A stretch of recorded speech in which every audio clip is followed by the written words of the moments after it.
What's up everyone? Welcome back to the channel। तो hopefully आप लोगों ने स्टाफिंग पूरा करा होगा और कल जो मैंने होमवर्क दिया था वो भी पूरा करा होगा। अगर नहीं करा है तो आज कर लो यार। देखो, क्योंकि अगर फ्लो में चलोगे तो बहुत अच्छा लगेगा, फ्लो में नहीं चलोगे तो गड़बड़ हो सकती है। आज हम पढ़ने वाले हैं डायरेक्टिंग, और डायरेक्टिंग में देखते हैं कितना हो सकता है, पूरा हो पाएगा या आधा हम लोग आज कर लेते हैं, सो दैट आपको अच्छे से रिविजन का भी टाइम मिले और होमवर्क भी तो करना है। तो आओ जल्दी से शुरू करते हैं डायरेक्टिंग और देखते हैं हम इसमें क्या क्या पढ़ने वाले हैं। Let's begin।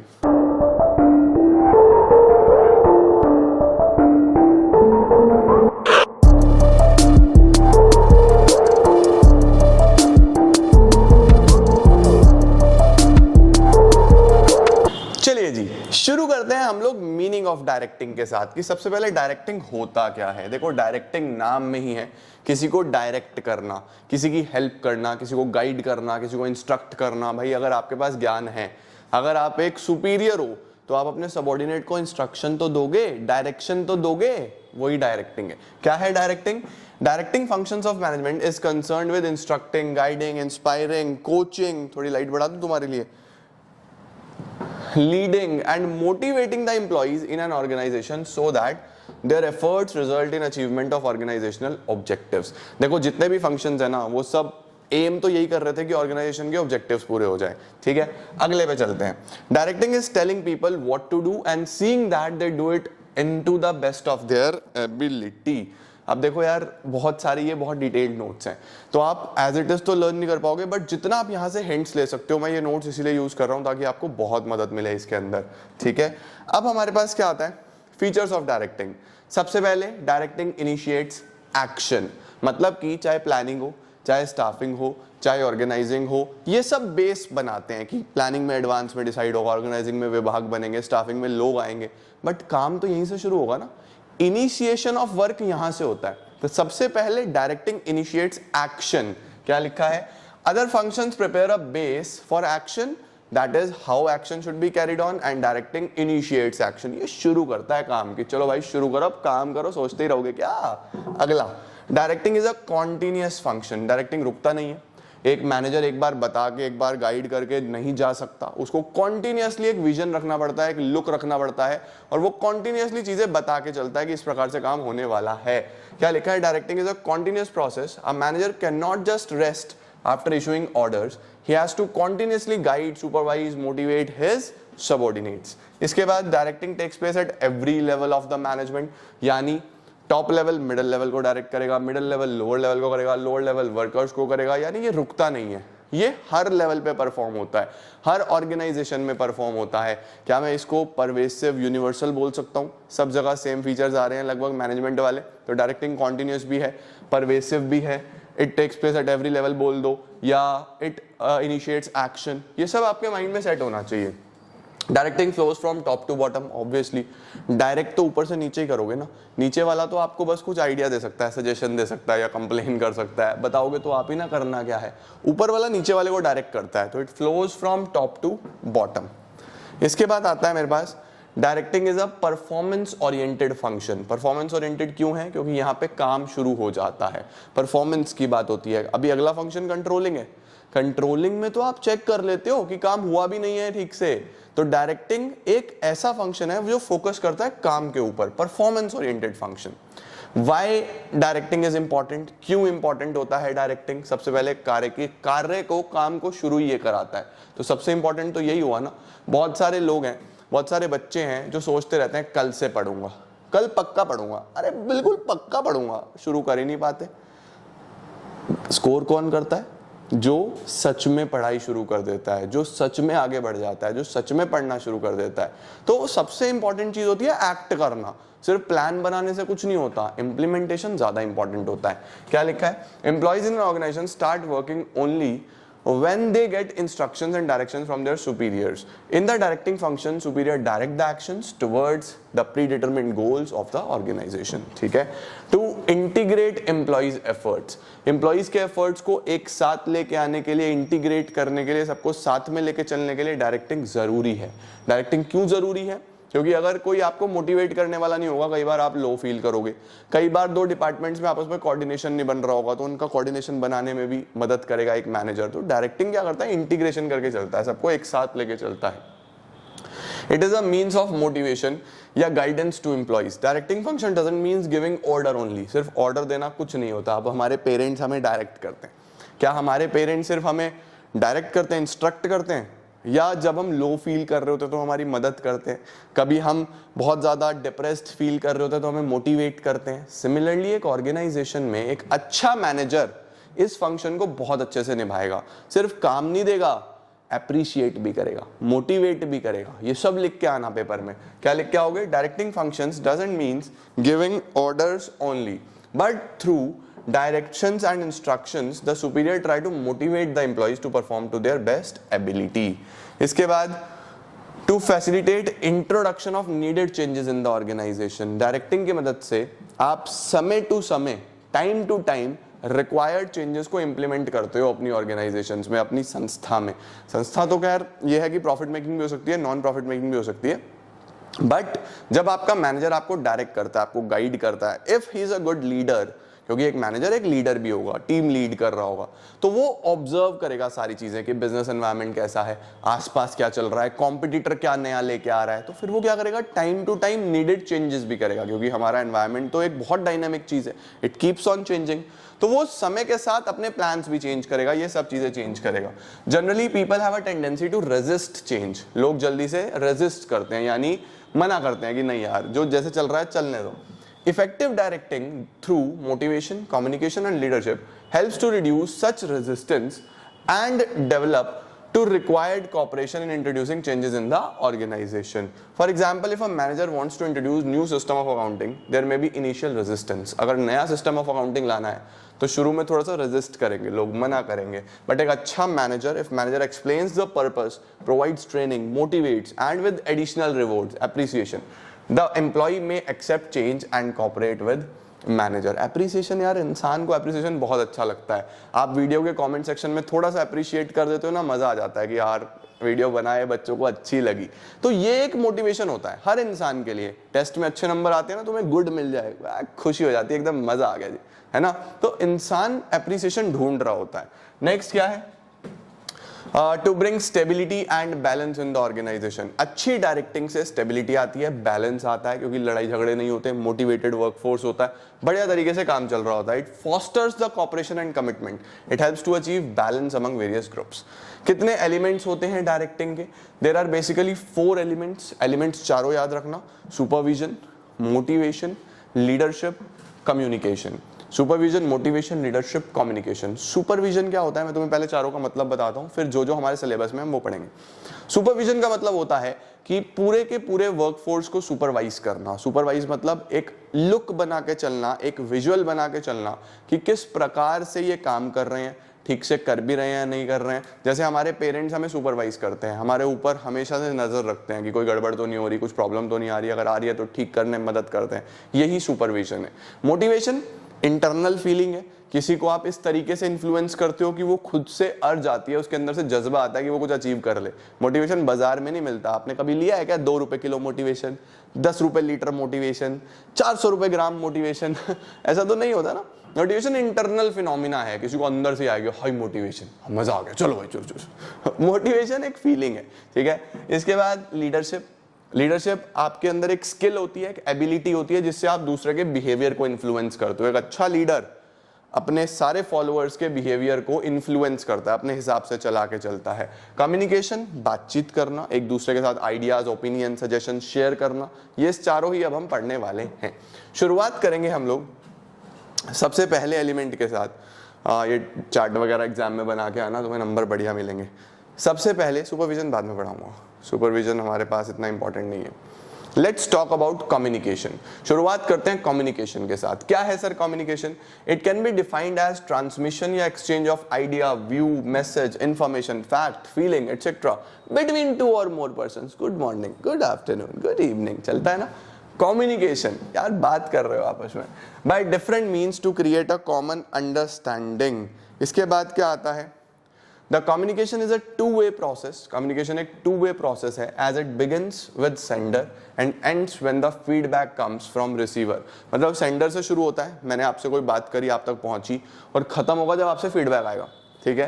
Then next is minimum 2 parties are involve, कम से कम 2 लोगों के बीच में कम्युनिकेशन होता है, एक सेंडर और एक रिसीवर।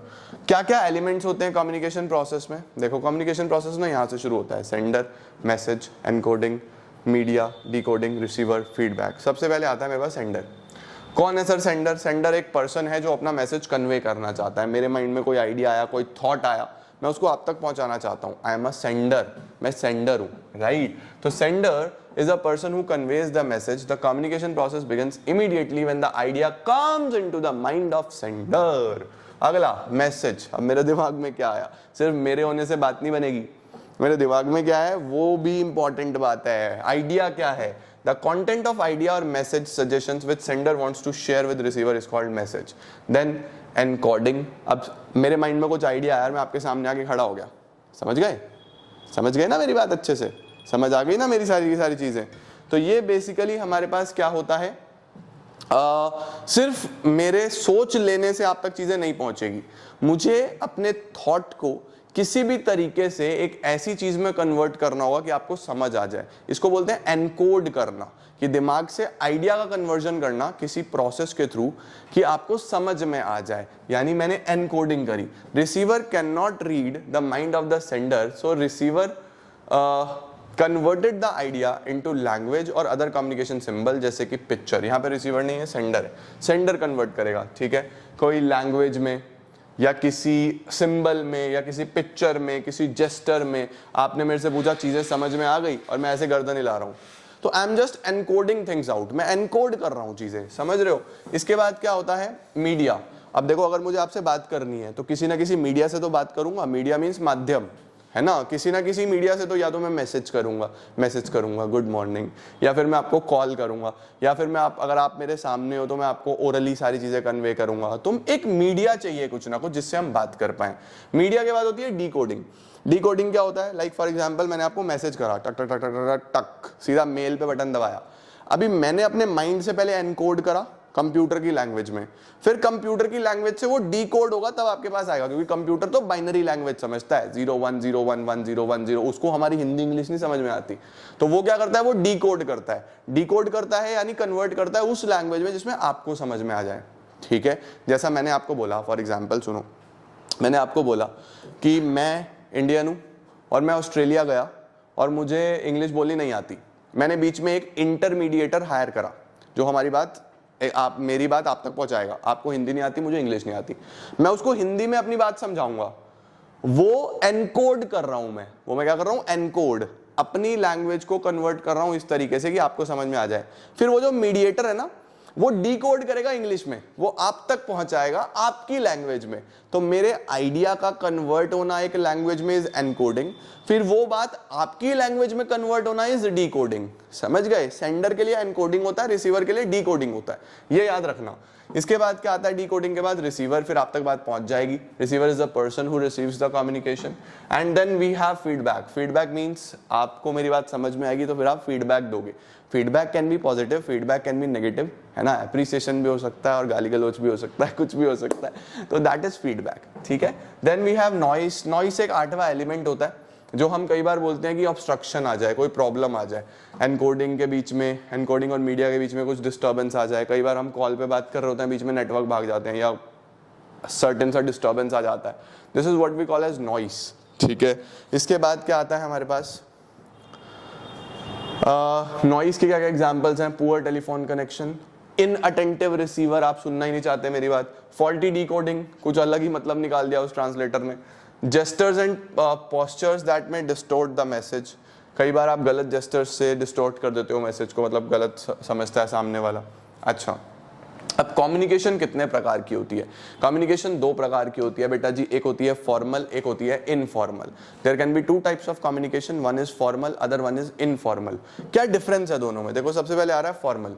फॉर्मल होती है ऑफिशियल कम्युनिकेशन, मतलब आप जब किसी संस्था में, किसी ऑर्गेनाइजेशन में काम करते हो तो वहां पे आपको जितने भी ऑर्डर्स मिलेंगे, जितने भी डायरेक्शंस मिलेंगे, वो सब आपको रिटन फॉर्म में मिलेंगे, यूजुअली मेल पे मिलते हैं, और वहां पे बहुत ही फॉर्मल वे में सारी चीजें लिखी हुई होगी, किस तरीके से लिखी हुई होगी कि टू द पॉइंट, फालतू बात कोई नहीं हो रही, कोई आपका हालचाल नहीं पूछ रहा, कुछ बात नहीं हो रही, सीधा काम की बात हो रही है, वो सब फॉर्मल कम्युनिकेशन है, ठीक है। द एक्सचेंज ऑफ व्यूज और message information related to official matters, assignment of task, fixing responsibilities, target देना आपको, ऑब्जेक्टिव देना, ये सब फॉर्मल कम्युनिकेशन है। देन फॉर्मल में वर्बल और ओरल चैनल्स, यानी वर्बल और ओरल जो मुंह से बात करते हैं वो अवॉइड करे जाते हैं, यूजुअली रिटर्न चलता है इसके अंदर, नोटिस, लेटर, मेमो, ठीक है। अब फॉर्मल कितने प्रकार का होता है, देखो 4 प्रकार का, अपवर्ड, डाउनवर्ड, हॉरिजॉन्टल, डायगोनल। बड़ा आसान है। अपवर्ड क्या होता है, नीचे से ऊपर बात होना, यानी कि मैंने अपना टारगेट पूरा कर दिया तो मैं अपने बॉस को एक मेल लिख रहा हूँ कि सर मैंने ये कर दिया, अब प्लीज मेरा प्रमोशन करवा दो ना यार, तो वो बेसिकली क्या हो रहा है, अपवर्ड कम्युनिकेशन है। डाउनवर्ड, ऊपर से नीचे जब टारगेट मिलते हैं, रिस्पॉन्सिबिलिटी मिलती है, कोई टास्क मिलता है, टारगेट मिलता है महीने का, हफ्ते का, वो सब डाउनवर्ड में आता है। हॉरिजॉन्टल, जब 2 लोग सेम लेवल पे आपस में बात कर रहे होते हैं, प्रोडक्शन मैनेजर सेल मैनेजर से बात कर रहा है, सेम लेवल वाले, हॉरिजॉन्टल। और डायगोनल होता है एक लोअर लेवल पे, एक अपर लेवल पे, वो इस तरीके से थोड़ा डायगोनल कम्युनिकेशन होती है। इसके डायग्राम्स कैसे होते हैं मैं आपको दिखाता हूँ। डाउनवर्ड, ऊपर से नीचे, यानी कि the flow of information from top और from superior to subordinate. Upward, नीचे से ऊपर, ठीक है। और upward communication generally consist of work performance, opinions, grievances. Horizontal कौन सा होता है, बिटवीन 2 और more person working at the same level, same level पे बात कर रहे हैं। एग्जाम्पल, मार्केटिंग मैनेजर क्वालिटी की बात कर रहा है प्रोडक्शन मैनेजर से। और डायगोनल होता है flow of information between the persons working in different departments, अलग अलग डिपार्टमेंट्स की बातें हो रही हैं, जैसे सेल्समैन बात कर रहा है प्रोडक्शन मैनेजर से। एडवांटेज क्या है जी फॉर्मल के, सबसे पहला, क्योंकि लिखित में होता है तो सोर्स ढूंढना आसान होता है कि किसने बात शुरू करी, कितनी बात करी, कैसी बात करी, तो सोर्स आसानी से मिलता है।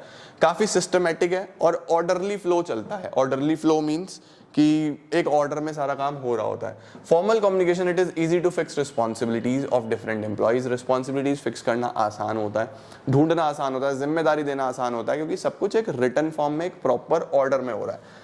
डिसएडवांटेज क्या होते हैं, पहली बात थोड़ा सा टाइम कंज्यूमिंग होता है, क्योंकि एक चेन के थ्रू होगी, पहले टॉप वाला मिडिल को बताएगा, मिडिल वाला लोअर को बताएगा, एक ऑर्डर में चलेगी। एक इसके अंदर कोई भी ऐसा गैंग प्लैंक जैसी चीज नहीं है कि कोई किसी से ही बात कर ले, एक ऑर्डर में होती है, थोड़ी टाइम कंज्यूमिंग होती है। फॉर्मल कम्युनिकेशन में information is passed in an impersonal manner, काफी इम्पर्सनल मैनर में चलती है, टू द पॉइंट बात होती है, कोई हंसी मजाक नहीं होता, तो कई बार ना कन्वे नहीं होता इतने अच्छे से कि आप कहना क्या चाह रहे हो। इनफॉर्मल में not be transmitted accurately to avoid the unfavourable effect of communication. वही बात है, कई बार एक्यूरेट ट्रांसफर नहीं हो पाता, क्योंकि काफी शॉर्ट में आपको लिखना होता है। अब आप एक नोटिस में कितना बड़ा लिखोगे, टू द पॉइंट लिखोगे ना, सही। इसके बाद आती है हमारे पास फॉर्मल कितने प्रकार के पैटर्न्स हैं।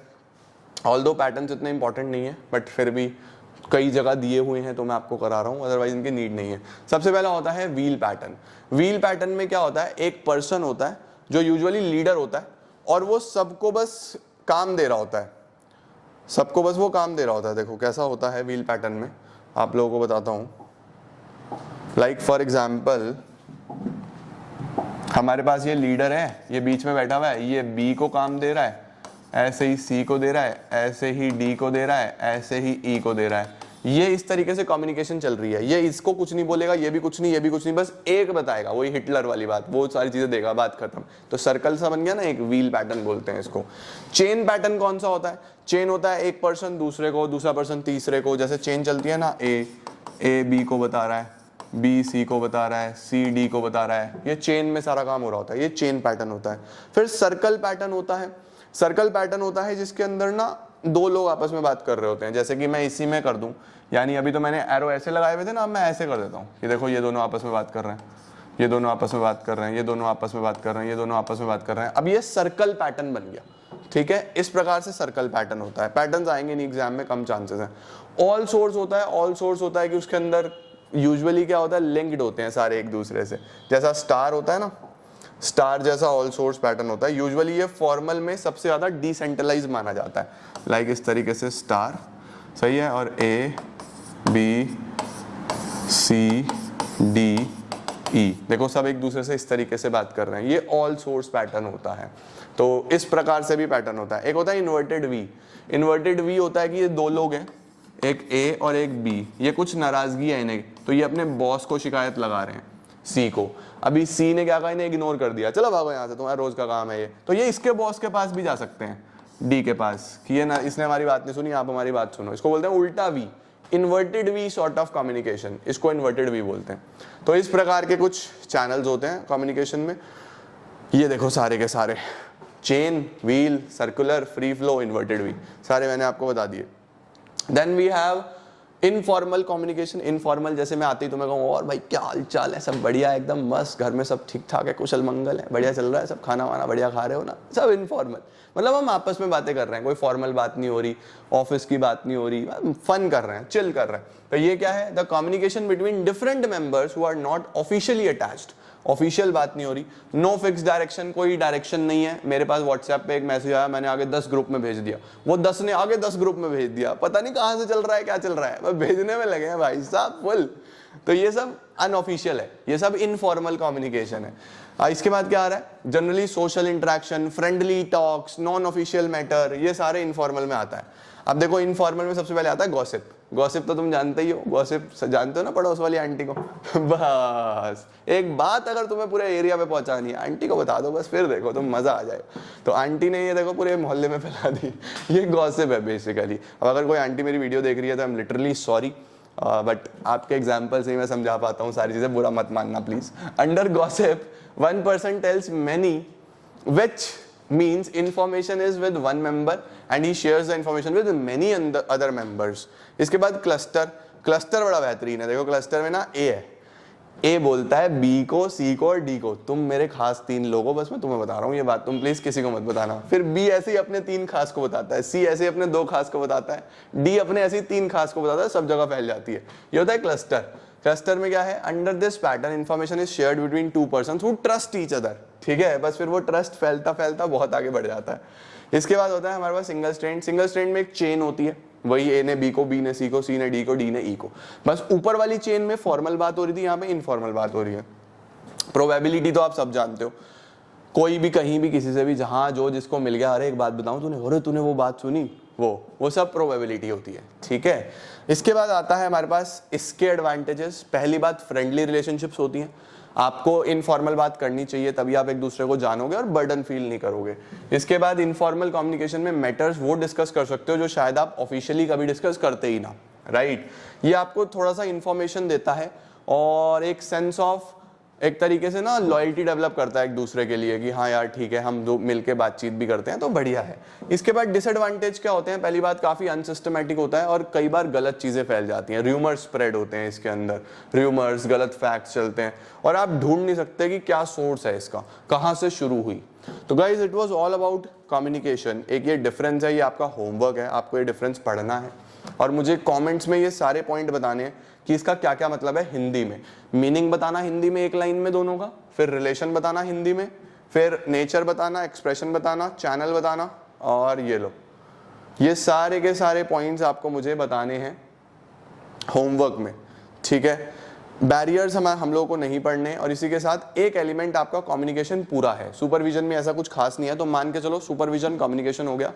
इसके बाद मोटिवेशन और लीडरशिप में आपको कल कराऊंगा, तो आज सिर्फ इतना करना है। कल वाला होमवर्क पूरा हो जाना चाहिए, यानी स्टाफिंग, और एक वीडियो मैंने डिस्क्रिप्शन में लिंक में दिया था। आज मैं डिस्क्रिप्शन में एक होमवर्क और दूंगा, एक वो और एक ये वाला डिफरेंस, ये मुझे आपको करके दिखाना है बिजनेस स्टडीज में। और इसके बाद मिलता हूं मैं आपको 2 घंटे के बाद बस फटाफट से अकाउंट्स की वीडियोस के साथ। तब तक इतना करके आओ। I am gonna see you all super soon. Bye bye.